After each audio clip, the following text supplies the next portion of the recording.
நயவஞ்சகர்கள், முனாஃபிக்குகள், இவர்களுக்கு தான் சிரமமான தொழுகை ஃபஜ்ருடைய தொழுகையும் இஷாவுடைய தொழுகையும். ஜுமாவிற்கு பள்ளியிலே செல்லக்கூடிய கூட்டம், மற்ற தொழுகைகளை பள்ளியிலே நிறைவேற்றக்கூடிய கூட்டம் ஃபஜ்ருடைய தொழுகையை அலட்சியம் செய்கிறது. காலை விடியலுக்கு பிறகு வீடுகளிலே தொழுது கொள்ளலாம் என்ற கற்பனையில் மிதக்கிறது.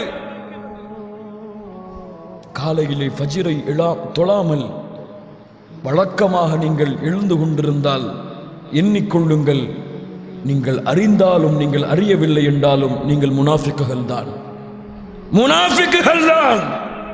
ரசூலுல்லாஹ் ஸல்லல்லாஹு அலைஹி வஸல்லம் உடைய வார்த்தை உண்மை. நியத்து வைப்போம், இன்ஷா அல்லாஹ் நாளை தொழுவோம், இன்ஷா அல்லாஹ், இன்ஷா அல்லாஹ்.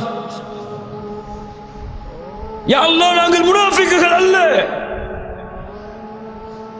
மறதியிலே வாழ்கிறோம் யா அல்லாஹ், அலட்சியத்திலே வாழ்கிறோம் யா அல்லாஹ், தெரியாமல் வாழ்கிறோம் யா அல்லாஹ்.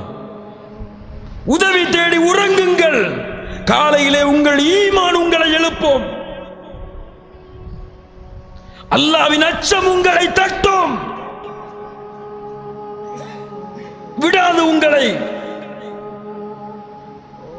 அல்லாஹ் ரப்புல் ஆலமீன் இந்த உள்ளத்தை எமக்கு கொடுப்பானாக.